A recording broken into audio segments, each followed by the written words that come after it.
Welcome, Success Society, to today's training. I am Wendy, and I am the Success Doula.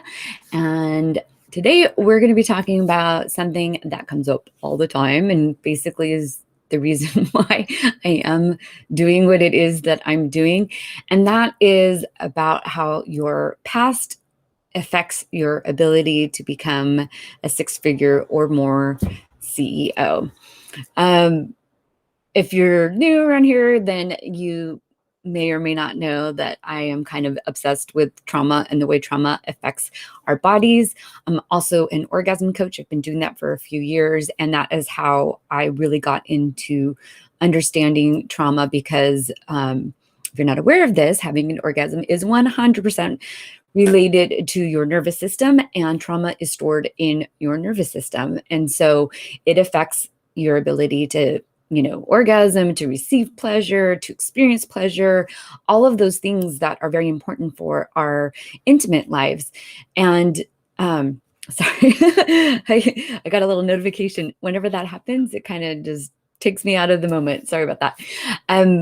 So anyways, the whole point is talking about trauma. Now, I know the word trauma in itself sometimes has a traumatizing effect on people, but I want to make sure that you are all clear about this.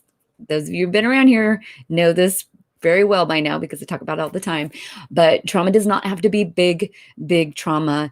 It can be those little tiny traumas that happen basically anytime your body is stressed, like under any kind of stress. That is trauma to your nervous system. So, as I said, it does not matter at all what it doesn't have to be a big stuff. It can be all these little things that build up over time and create a big impact on our nervous system and our ability to regulate our nervous system. And so this week in one my coaching program that I'm a part of. So I invest in myself so that way I can bring you guys, information as well. In that program, we were talking all about this really common, phrase that is out there. Zig Ziglar had coined it, like, you have to be so you can do, so you can have, right? Like, basically, you need to be the person who's going to do the action so then you can have all the things that you want.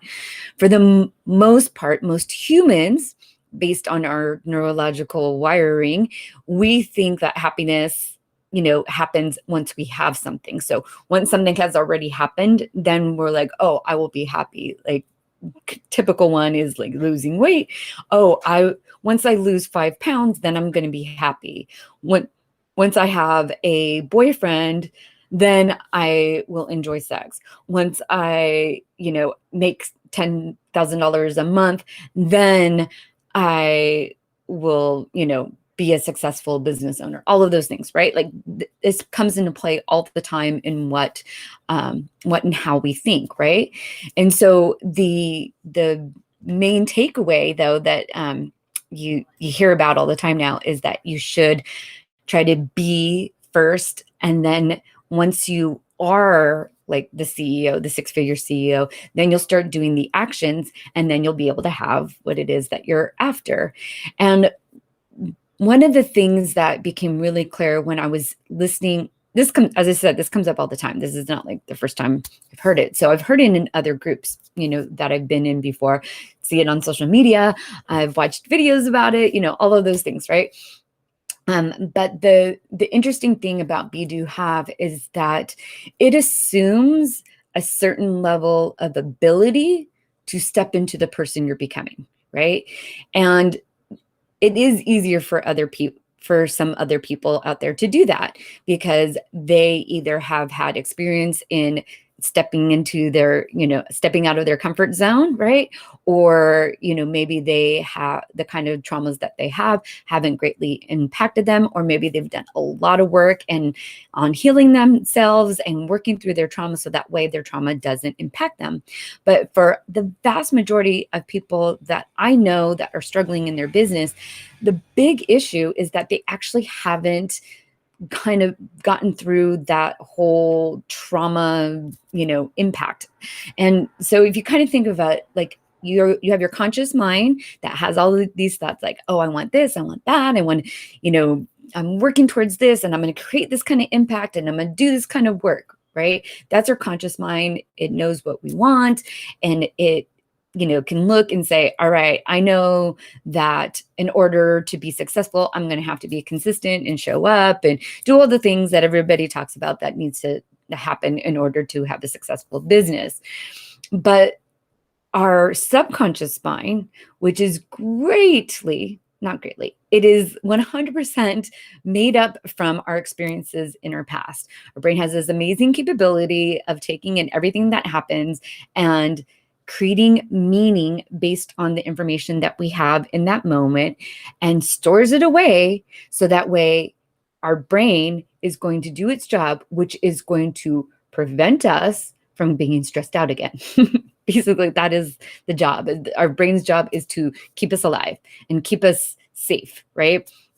So when we have certain things that happen to us in our past, our brain, with the information it had at that moment, maybe you're a 4-year-old kid creating a story in your head because based on the information you have, like to you as a 4-year-old, your mom, saying, shh, shh, you're being too loud, meant, oh my God, I can't speak up. I can't speak up for what I want and what I think, is going on. I have to sit back, be quiet, and, listen. Now, there could be a very good reason why in that moment your mom was saying, shh, you're being too loud. Maybe you were in church and, you were, making noise and, that wasn't you were being too disruptive, whatever it is, you're a kid. It's just the way it is. But to that 4-year-old brain, you created this whole entire story around those things that happen. And unless you actively are taking the steps to kind of, rewire and rethink, reword, rethink, reprogram, there you go, those thoughts, you're going to still have that, thought that, oh, I shouldn't be too loud. Oh, I shouldn't speak up.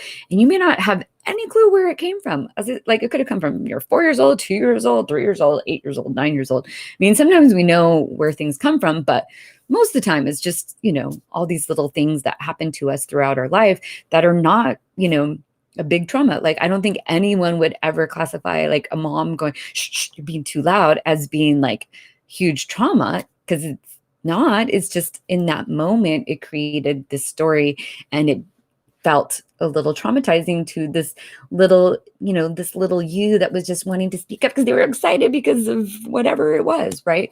So, in that moment, you can start feeling like, oh, my feelings aren't important, or, I shouldn't be too loud, whatever it is. I need to start playing small, don't be too big, don't take up too much space, all of those stories that we get in our head, and they're unintentional. Usually a lot of these little T traumas, they're super unintentional. It's just the way our brains are processing everything and how we interpret those things that happen.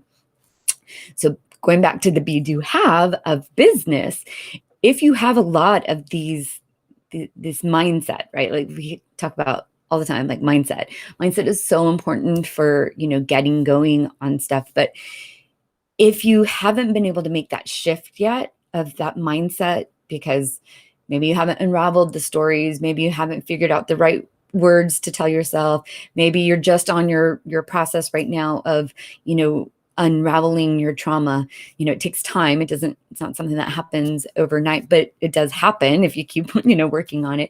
Maybe you're not doing enough self-care and self-love to integrate these changes. And so then you kind of get back into like a stressed out state. Maybe you didn't sleep well because dogs were barking all night, or you have a kid that sleeps with you and rolls over into you like all throughout the night and wakes you up. Whatever it is, right? And so sometimes we have things that make us not as present and in our body, and using that conscious brain of ours that knows what it is that we're going for. And instead, this little subconscious, little negative self-talk that we kind of come across comes to play. And then that really affects our ability to be the six-figure CEO. We start doubting our actions. We start doubting that we have the capability. A lot of times, when there's that self-doubt, we'll go back, oh, I got to create more content, or I got to learn more. I got to take another course. I got to get a new system. I got to get work on this lead magnet. I got to do this and that, right? We can get all caught up in this other kind of thought process because we do have that unresolved trauma that is still residing in our bodies. And so every time we have a conscious thought that's like, yes, I want to like go forward and do the actions, then our trauma kind of like, whoa, whoa, whoa, whoa, let's put the brakes on here because, I know from our past experiences that if we do this, this is not going to be good for us, right? And so once again, it's just this beautiful mechanism that our brains have to protect us from, harm or perceived stress, right? So it's not actually physically, although the stress that actually comes up because of it is actually physically harming us. But in general, the whole purpose is to, our brain is like, no, wait. We need to feel loved and accepted. So we cannot do that action because that action, from our past experiences and the message that's still stuck in there says that it's going to cause us more harm. And so this whole be, do, have aspect, right, kind of doesn't work for people with unresolved trauma or people that are still working through their trauma or, anyone that's got stuff that other messages in there that they haven't quite figured out.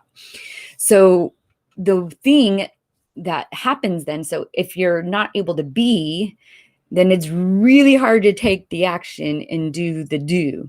And at the end of the day, sorry about that. At the end of the day, the doing is what is required to get results. So if your trauma is preventing you from being, which is preventing you from doing, then you're never going to get the results that you're after. You're never going to get that 6 figures until you completely resolve your trauma. And that takes time, and it's definitely a worthwhile venture.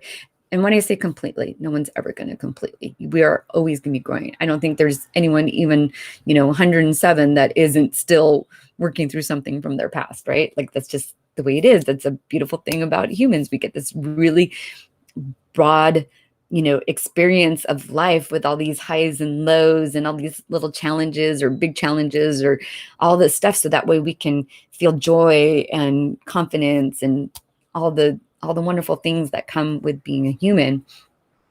So, it's important to always work on that trauma, but at the same time, you cannot, especially if you know that trauma comes up to play. Like those of us that have trauma that, from our past, that peeks its head out every so often or frequently, whatever it is, we know that we have unresolved trauma.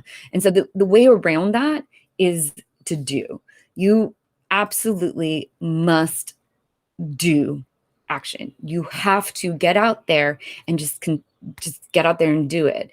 And this, our trauma is going to stop us from doing it because, our trauma shows up as perfectionism or procrastination or, that feeling like, oh, I need to like go learn more, or I need to create better content, or the reason people didn't show up is because of XYZ, whatever the reason is, right? That is our trauma talk. That is not actually reality, right?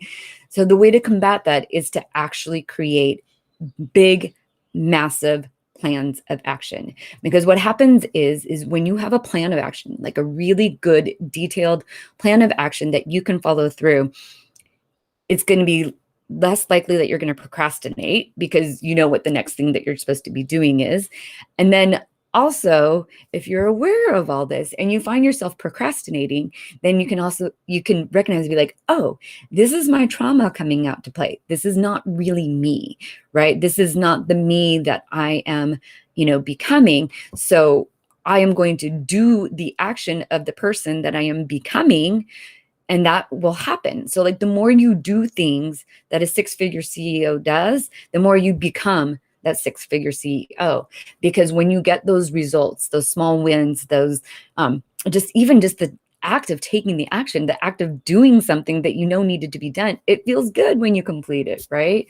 So that is the way to work around the trauma. Like you really do have to get out there and do the stuff.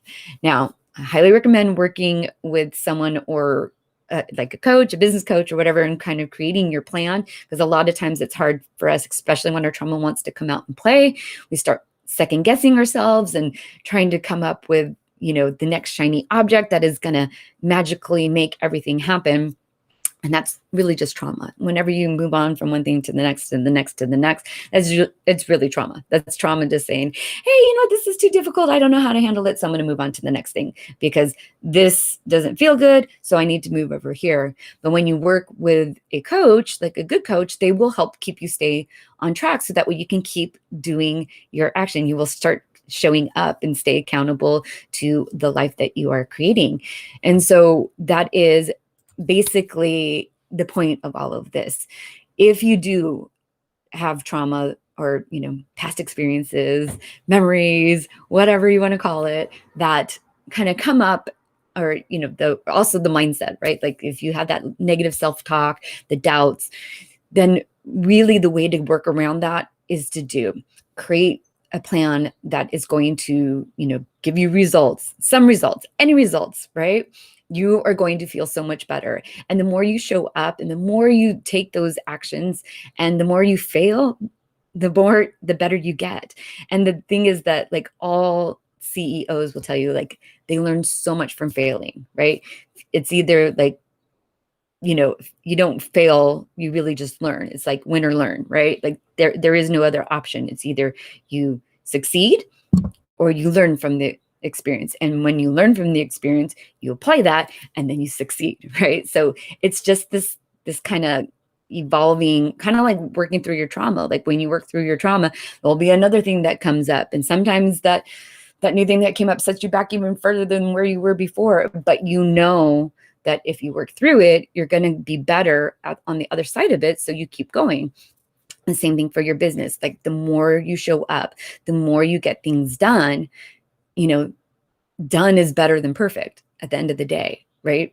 You having a done lead magnet and you having a done website, even if it's just one page where people go and they sign up, that is better than waiting a year to get a website, because a website isn't ever going to bring you the business. It's actually all of those actions that are going to bring you results. It is the doing, it is the getting out there, it is the being seen, it's the being loud, it's the, showing up, the consistency, all of that. That is what brings in the results.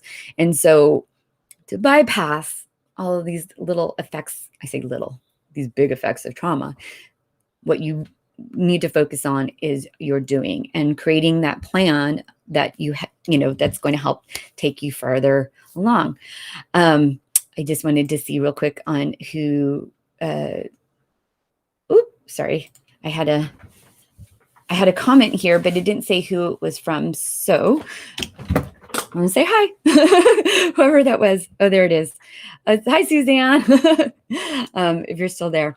So anyways, that is basically today's training. And it's really short. Normally I try to go like 20, 30 minutes, but I think sometimes the small pieces of information are really important for us to focus on, because I could do a 30 minutes and go over a whole bunch of different things, but really you have to wrap your head around the fact that, the more you do things, the more that your trauma will kind of resolve too, because that is one thing that's really important about when you work with trauma. So if there's like the top down approach and the bottom up approach, and then the middle, which is like medicine, basically to change the chemicals. But the top down approach is basically talk therapy, or things, where you're working on the thought process of everything. And then you have the bottom up approach where you're literally physically working out the trauma, but you really need to pair both, because what happens is if you're just working on getting all of the trauma out of your body, the next time you're in certain situations, you're basically re-traumatizing your body. And that is because you haven't worked on the top down approach. And if you're only doing the top down approach, you still have all of your trauma that's stored in your body, and it's just going to be constantly coming out. So I do recommend, I always recommend, pairing it together, having a practice where you do work on the physical aspect of releasing the trauma from your body, as well as pairing it with, a plan of action where the action is just a thought process, like figuring out what your thought process is when certain things happen. I'll take a relationship example just in case you're not sure about this. I think most of you are coaches and most of you guys know this, but just in case, I wanted to give an example of how this works. So I had a client who had broken up with, a partner, and that partner about every month or so would text them and say they missed them, blah, blah, blah, blah, blah, right? All of that stuff. And so every time that would happen, it would send my client in kind of a tailspin, and they would have difficulty, for a couple days, and I don't know. And because it was one of those kinds of relationships where it wasn't awful, but it just wasn't the right one. And there still was a lot of love there. And so it just was like a difficult decision to split up. Like they both knew they weren't completely happy, but they both weren't completely unhappy. So sometimes that's, harder than, when something is really wrong for you, like you can start be like, nope, I'm done with that. But when things are like good enough, right? Then it's a lot harder to separate. But anyways, so the whole point about this, talking about the top-down approach, is whenever she would, so whenever she would get the text, she would have this physical sensation through her body, and like, her stomach would flip and all of these things would happen. And that would cause a certain chain reaction in her brain to have certain thought patterns. And so we worked together on a plan on like, okay, when you have this physical experience from your body, what's something you can do with that? And then with the thought pattern, like we know he's going to text again next month because this is what happens, right? What are you going to think? Like, how can you reframe this thought, reframe the situation so that way it serves you and your future goals? And within like that, once we finally did this, right? Like that very next time when he texted, she was like, I can't believe it didn't bother me anymore, right? I mean, she had a moment and she felt it, but then she did, the exercises that we went through, and she did the reframing of her brain, and now it doesn't bother her. And she was able to respond, kindly, and from the person that she was, instead of that wounded child that was like, ah. And so, it really does work when you do these practices, right?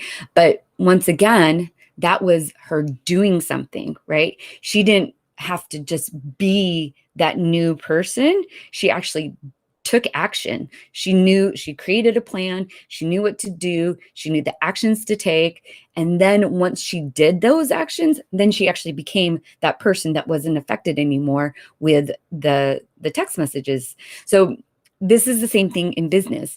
It doesn't matter, like same thing in business, exercising, health, relationships, family, anything, you name it, right? Like anytime you're alive and you're interacting with another human or another anything, you're basically going to be having some sort of response. Like your body's going to respond a certain way and your mind's going to respond a certain way. And so bringing it back over to business, creating that plan of action, that do, like that really thinking about the do, like what happens when I procrastinate? What sensations am I feeling in my body? What can I do to change those sensations, right? Like, do you feel sick to your stomach and feel, like I use procrastination a lot because that's one of my big things that I had worked through. I'd find, I'd waste a whole day sometimes, and, I could blame it on the kids or whatever it was, but really it was just me not doing what it is that I felt like I should be doing, right? And actually it's not even about what I should be doing. It's stuff I really wanted to do. At the end of the day, I wanted to, make, progress on my dreams, right? So that should is kind of like the reason why we feel like we should be doing it is usually because we want to, not because, but there's some reason that's like keeping us from doing it. So it feels like a should, right? Because there's some negative connotation with that. And that can be from just our own, bodily, mental, emotional is body, mental is your mind, right? Those feelings can actually impact how we perceive, something. So going back to like me for my procrastination, when I would catch myself procrastinating on something, like, all right, I know what this feeling is in my stomach. All right, I know how to change that. Like I had a whole breathing little practice that I do, and I changed that feeling. So once I was able to do that, I could get back into my body, and then I could change my thought process, and then I could stop and figure out why I was procrastinating, because I have the tools to be able to do that, right? So that's what, and the more I do that, the less I procrastinate, right? Because part of the whole reason you procrastinate is because of the subconscious thoughts that are keeping you from doing what it is that you want to do. When once you start changing those subconscious thoughts through your actions, through your actual actions, by doing the stuff, then your subconscious, thoughts change, right? They become more aligned to what you consciously are trying to create. And that is the key for people with trauma. So just get out there, think about some, maybe the exercise that you can do today is think about something that comes up frequently that is preventing you from taking the action, whether it's procrastination or perfectionism or any of the people pleasing or not prioritizing your self-care, whatever it is. Think about what happened, like think about a time when it happened, and try to create, if you're a coach, you should be doing this for yourself, for sure. Like you need to practice coaching yourself. You need to be, chances are whatever you're coaching on is something that you're probably working on as well. And so whatever, kind of action plan you create for your clients, you need to create one for yourself if you haven't done it already, because that's going to help you take that action and do the things so that way you can be that six-figure CEO. So, all right, I think that was it for the day as far as everything I wanted to talk about. So the whole point, once again, just get out there, create a plan. If you need help kind of coming up with what to do and you're interested in working with a business coach, I'm available. You can leave me a message and we can talk about it. I also want to mention that I do have a social media training coming up the week of July 19th. Sorry, I had to think about which week it is. So I'm going to, in 5 days, you're going to learn how to create an entire month's worth of your social media plan, everything from like what analytics you need to track, what kind of posts you should be creating. I'm mostly going to focus on Instagram and Facebook. I will mention a little bit about Twitter and LinkedIn as well, if those are your platforms that you're on. But in general, those are the two that I will be focusing the most on. And if you notice, I didn't say Pinterest because Pinterest is not social media. Pinterest is basically a search engine. But if you're really interested in Pinterest, let me know and I will, throw some stuff in there about it. But so anyways, mark your calendar, July 19th through the 23rd, I think is what that Friday is. 5 days. It'll be the same time, 12:30 p.m. Pacific Standard Time. So wherever you are, that's what the time will be. And then I hope to see you there. I will put a post up in the group about where to go to sign up. So that way you can get the workbook and all of that good stuff. And I will see you guys next week for the training. All right.